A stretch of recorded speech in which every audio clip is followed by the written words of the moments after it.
حضرات جانتے ہیں کہ مکہ المکرمہ میں غار حرا کئی ہزار فٹ کی اونچائی پہ ہے. آپ صلی اللہ علیہ وسلم وہاں پہ جا کے عبادت کیا کرتے تھے. حضرت جبریل علیہ السلام ایک دن آئے اور قرآن لے کر کے آئے اور آپ صلی اللہ علیہ وسلم پر قرآن نازل ہوا جس وقت آپ کی عمر 40 سال کی تھی. ایک عجیب معاملہ تھا. آپ نے ثقل محسوس کیا, بوجھ محسوس کیا اور آپ کے دل میں آیا کہ کہیں ایسا نہ ہو کہ میں اس بوجھ کی وجہ سے دنیا سے رخصت ہوں. آپ گھر تشریف لاتے ہیں اور اپنی اہلیہ محترمہ ام المومنین حضرت خدیجہ الکبریٰ رضی اللہ تعالی عنہا سے فرماتے ہیں زملونی زملونی زملونی, مجھے چادر اڑا دو, مجھے کمبلے اڑا دو, مجھے رضائی, اپنی زبان میں آپ کہہ لیجئے اڑا دو. اور مجھے ایسا محسوس ہو رہا ہے کہ جیسے میں دنیا سے جو ہے رخصت ہو جاؤں. آپ کی مزاج شناس بیوی حضرت خدیجہ الکبریٰ رضی اللہ تعالی عنہا نے فرمایا کہ اللہ واللہ ما یخزیک اللہ ابدا انک لتصل الرحم وتکسب المعدوم وتحمل الکلب وتقری الضیف وتعین علی نوائب الحق. آپ کی مزاج شناس بیوی نے ارشاد فرمایا آپ یہ آپ کے خصائل ہیں, آپ کے اخلاق حمیدہ ہیں. مجھے اللہ کی ذات پر پورا 100% یقین ہے کہ اللہ تعالیٰ آپ کو رسوا نہیں کرے گا, اللہ آپ کو بے یار و مددگار نہیں چھوڑے گا. آپ کے دل میں جو خوف ہو رہا ہے یہ آپ کے دل میں یہ خوف بالکل ختم ہونا چاہیے. اللہ تعالیٰ آپ کو بے یار و مددگار نہیں چھوڑے گا. اور آپ کچھ چیزیں کہہ رہی ہیں کہ ایک خصائل آپ کے اندر تھے, انک لتصل الرحم, آپ رشتوں کو جوڑتے ہیں, توڑتے نہیں ہیں. آپ رشتوں کو پالتے ہیں. جو آپ سے ناتا توڑنا چاہتا ہے آپ اس سے جڑتے ہیں. جو آپ سے دشمنی کرتا ہے آپ اس کو محبت کا پیغام دیتے ہیں. جو آپ سے بھاگنا چاہتا ہے آپ اس کے گھر پر جاتے ہیں. جب آپ کے اندر یہ خصائل ہے, یہ عادتیں ہیں, اللہ تعالیٰ آپ کو پیار و مددگار نہیں چھوڑے گا. انک لتصل الرحم وتکسب المعدوم, جن کے پاس کوئی کاروبار نہیں ہے آپ کما کر کے ان کو دیتے ہیں. بیواؤں غریبوں کو آپ جو ہے ان کا سہارا بنتے ہیں. وتحمل الکل, آپ دوسروں کے بوجھ کو اٹھاتے ہیں. آپ جو بوجھ اٹھا نہیں سکتے, آپ یتیم ہو, بیوائیں ہو, مسکین ہو, جن کے پاس کچھ نہیں سب کچھ آپ دیتے ہیں. وتقری الضیف, آپ مہمان نوازی کا حق ادا کرتے ہیں. وتعین علی نوائب الحق, اللہ کے راستے میں جو لوگ بنی جن کو تکلیفیں ہوتی ہیں آپ ان کا بھی سہارا بنتے ہیں, آپ ان کے لیے بھی کرتے ہیں. جب آپ کے اندر یہ عادات ہے اللہ تعالیٰ آپ کو بے یار و مددگار نہیں چھوڑے گا. آپ جانیے یہاں طلبہ نے قرآن حکیم کو حفظ کیا ہے, پڑھ رہے ہیں اور ہمارے علماء کرام جو ہے پڑھا رہے ہیں. آپ صلی اللہ علیہ وسلم پر قرآن حکیم نازل ہو رہا ہے, آپ کو تکلیف ہو رہی ہے. اور جب آپ نے مکے کے کفار و مشرکین کے سامنے اعلان کیا ہے, اعلان نبوت کیا ہے, تو آپ کا کیا حال کیا؟ تب بھی سکلے ہیں, لوگ تانے دے رہے ہیں, آپ کے علاوہ کوئی نہیں ملا. آپ جائیے طائف کے واقعات کو اٹھائیے کہ اللہ کے رسول صلی اللہ علیہ وسلم جب وہاں پہ گئے دین کی دعوت دینے کے لیے کہ اے لوگوں اللہ سے جڑ جاؤ, جہنم کے راستے کو چھوڑ دو, جنت والے راستے پہ آ جاؤ, کیا برتاؤ کیا ہے شاعر محمد ابن عبد الوہاب. آپ دیکھیں ہوں گے مفتی ضیاء اللہ صاحب وغیرہ جو لوگ حج کرنے گئے طائف کے اس علاقے میں جائیے, مجھے وہاں پہ ڈرائیور لے کے گیا اور کہنے لگا کہ یہاں سے اللہ کے رسول صلی اللہ علیہ وسلم کے اوپر پتھر کی بارش ہوئی اور یہیں سے بارش ہوئی. بہت اونچائی, سہانا موسم, بہت اچھا موسم. وہاں کے امام سے بھی میں نے ملاقات کی, حضرت جامع عبداللہ ابن عباس جو سن 8 ہجری کی تعمیر ہے لیکن ابھی نئی تعمیر ہے. تو میرا محترم بزرگ و دوستو, آقا علیہ الصلوۃ والسلام کو کتنی تکلیفیں دی گئی اس دین کے خاطر. یہ قرآن حکیم کا اعجاز ہے کہ اللہ تعالیٰ نے رہتی دنیا تک اس کتاب کو چلاتا رہے گا, لوگ اس کو پڑھتے رہیں گے, کامیاب ہوتے رہیں گے, دل ان کے نورانی بنتے رہیں گے. آپ جانتے کہ اس سے پہلے زبور, تورات, انجیل نازل ہوئی. اللہ نے کہا کہ موسیٰ علیہ السلام طور پہ چلے جاؤ, وہاں آپ کو مل جائے گی کتاب. آپ عبادت خانے میں چلے جاؤ, داؤد اور عیسیٰ علیہ السلام تو آپ کو آپ کی کتاب نعمت دے دی جائے گی. لیکن جب قرآن کریم کا نزول کا وقت آیا, اگر آپ صلی اللہ علیہ وسلم غار حرا میں تو قرآن کا نزول غار حرا میں, اگر آپ بدر میں ہیں تو قرآن کا نزول بدر میں, اگر آپ احد میں ہیں تو قرآن کا نزول احد میں, اگر آپ بستر عائشہ میں ہیں تو قرآن کا نزول بستر عائشہ میں ہو رہا ہے. میرے محترم بزرگ و دوستو, یہ آفاقی کتاب ہے, آسمانی کتاب ہے, آنے والی انسانیت کے لیے رہنما اور مقتدی کتاب ہے. جن لوگوں نے اس قرآن کو اپنے سینے میں بسایا, اپنی زندگیوں میں لایا, اللہ تعالیٰ نے وہ کتنے بھی نچلے درجے میں زندگی گزار رہے تھے, اللہ تعالیٰ نے ان کو بلند کیا. حضرت عمر بن خطاب رضی اللہ تعالیٰ عنہ کتنے سخت دل تھے ایمان لانے سے پہلے. نعوذ باللہ, اللہ کے رسول صلی اللہ علیہ وسلم کو شہید کرنے کے لیے نکل رہے ہیں. راستے میں مل گئے ایک صحابی رسول, کہا آپ کہاں جا رہے ہو؟ کہ نعوذ باللہ, اللہ کے رسول صلی اللہ علیہ وسلم کو قتل کرنے کے لیے جا رہے تھے. فرمایا آپ اپنے گھر کی تو حال لے لو, کیا حالات ہیں آپ کے گھر کے؟ آپ کی بہن بہنوئی جو ہے وہ ایمان لا چکے, آپ گھر پہ پہنچتے ہیں. اور میرے محترم بزرگ و دوستو, گھر پہ قرآن کی تعلیم چل رہی تھی. سعید بن زید, حضرت فاطمہ جو آپ کی بہن تھی, یہ لوگ قرآن پڑھ رہے تھے. پڑھانے والے چھپ گئے, بہن بھی سامنے آئے اور کہا کیا پڑھ رہے تھے؟ کہ قرآن پڑھ رہے تھے. حضرت عمر رضی اللہ تعالی عنہ نے دونوں کو مارا اور کہا کہ لاؤ کیا پڑھ رہے تھے؟ جب دیا اور آپ نے پڑھا, کہا لے کے چلو مجھے کملی والے کے پاس. گئے تھے ماننے کے لیے اور قرآن کی آیتوں کو سن کر کے, قرآن کو پڑھ کر کے اپنے دل کو دے دیا. اور دار ارقم میں پہنچتے ہیں, صفا مروہ سے نیچے جب آپ اتریں گے, صفا سے نیچے اتریں گے, وہی حصہ ہے دار ارقم کا. تھوڑا سا جب آپ نیچے اتریں گے, وہاں پہ حضرت عمر رضی اللہ تعالی عنہ ایمان لائے. میرے محترم بزرگ و دوستو, قرآن وہ چیز ہے اگر دل میں آ جائے, وجود میں آ جائے, حافظ قرآن بن جائے, عالم قرآن بن جائے, جو کسی کو پوچھتا نہیں تھا اس نے حفظ کی کر لیا, لوگ عزت کی نگاہ سے دیکھنے لگے. جو لوگ دوسرے لفظوں سے یاد کرتے تھے, عالم بن گیا, ادب و احترام آ گیا. آج ہمیں آپ نے بچھایا, کس وجہ سے بچھایا؟ میں تو بہت سارے لوگ تھے, کیا ضرورت تھی سننے کی؟ بس کہ قرآن ہم نے پڑھا ہے, قرآن ہم نے سینے میں بسایا ہے, ہم نے اپنے بچوں کو پڑھایا, اپنوں کو پڑھایا. اور میرے محترم بزرگ و دوستو, یہ جو ادارے ہیں یہ دینی قلعے ہیں. ہاں, یہ دینی قلعے ہیں. جتنی پرانی تاریخ اسلام کی ہے اتنی ہی پرانی تاریخ مدارس کی بھی ہے.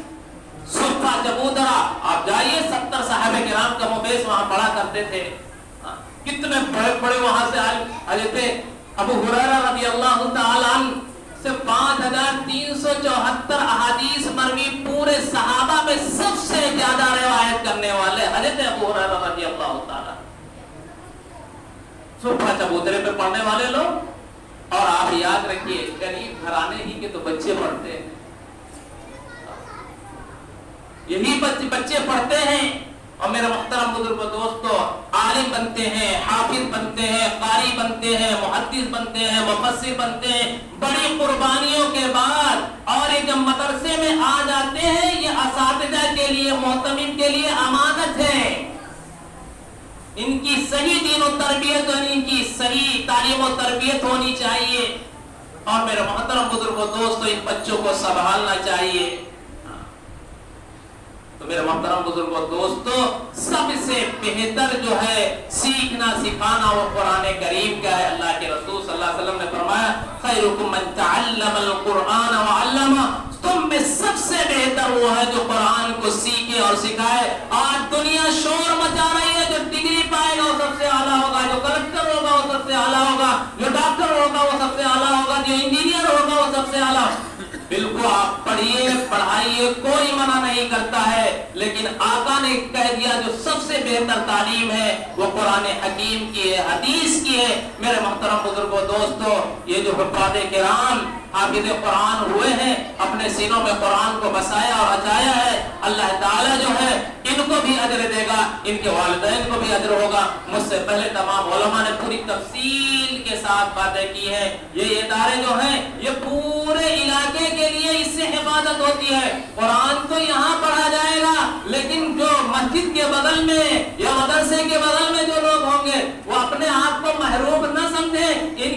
برکتوں کی وجہ سے، ان کے رات میں اٹھنے کی وجہ سے، تہجد میں اٹھنے کی وجہ سے، قرآن کی تلاوت کی وجہ سے، ان کو حدیث کے سیکھنے کی وجہ سے، ان کے دعائیں سیکھنے کی وجہ سے تم بھی محفوظ بنو گے۔ لہذا چاہیے کہ ارد گرد کے بھی لوگ معاون بنے، ان کے لیے دعائیں کریں، ان کی ضرورتوں کو پورا کریں۔ کون آئے گا؟ کوئی دوسرا پورا کرے گا؟ آپ یہ ذرات پورا کریں گے تو کریں گے انشاءاللہ تعالی۔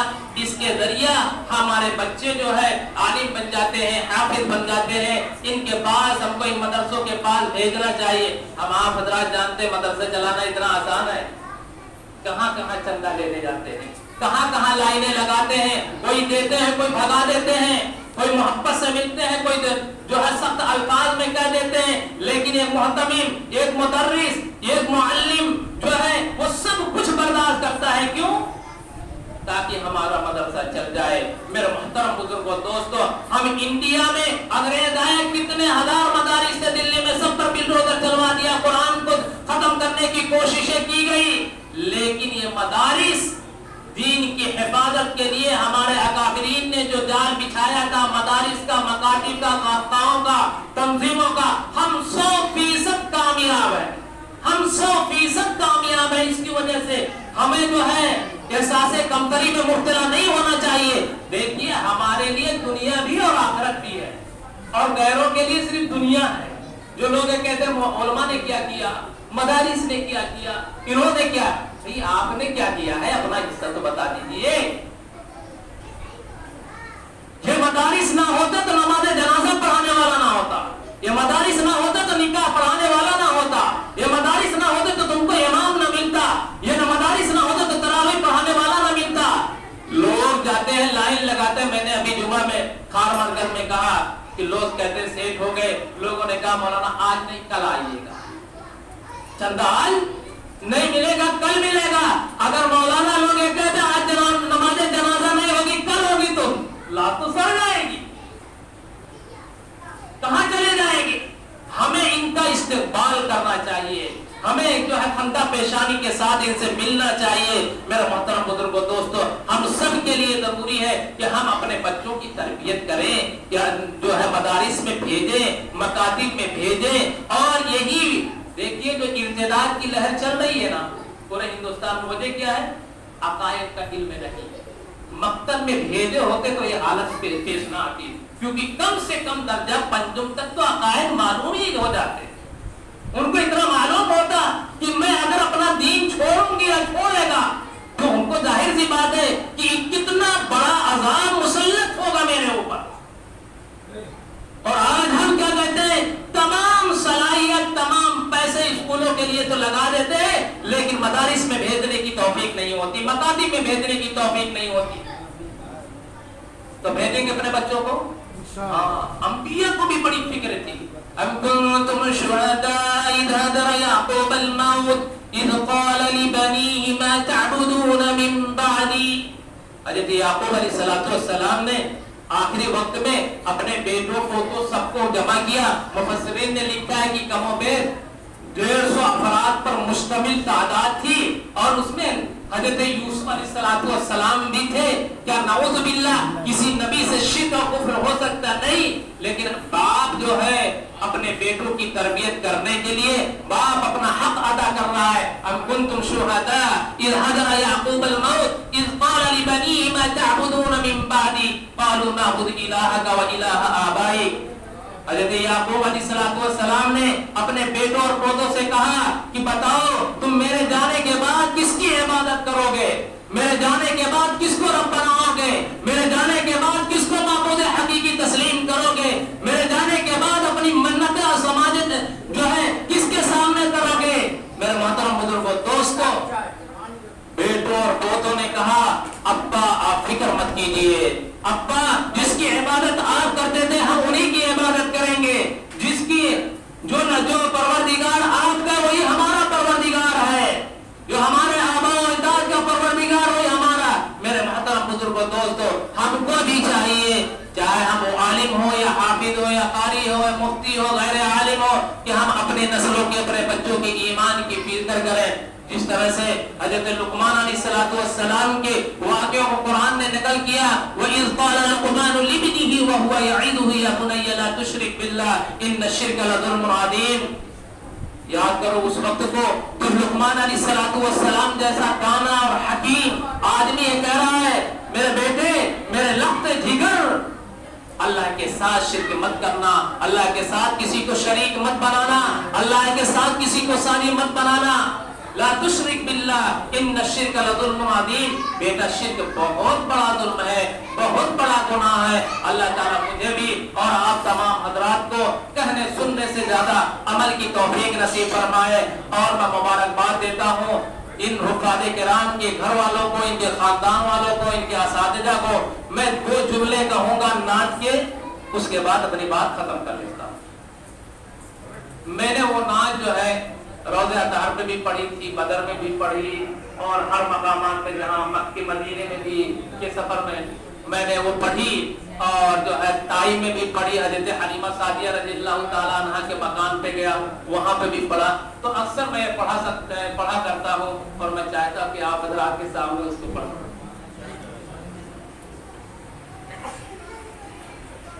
اے باتِ صبا مجھے پر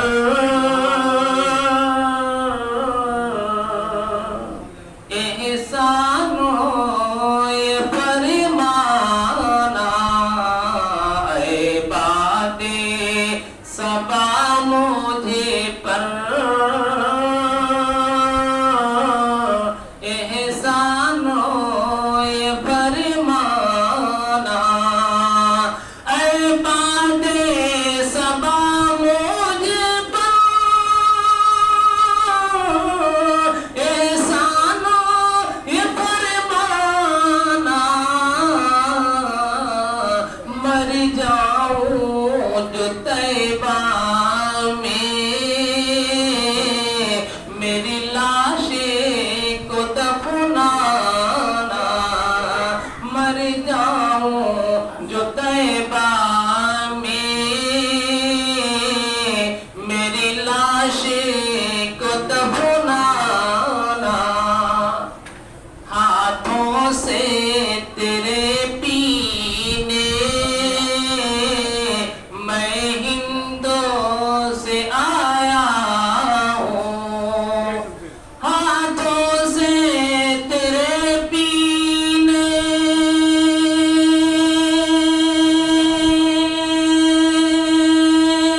حضرت مولانا اسلم صاحب کی جذبات کی قدر کرتے ہوئے ہم ان کا بہت ہی شکریہ ادا کرتے ہیں. جزاکم اللہ خیرہ. انہوں نے اپنے خطاب سے ہمارے ایمانی جذبے کو جگایا اور بہت ہی خلوص اور جذبے کے ساتھ انہوں نے نعتیہ کلام بھی پڑھ کے سنایا. ان کا بہت بہت شکریہ.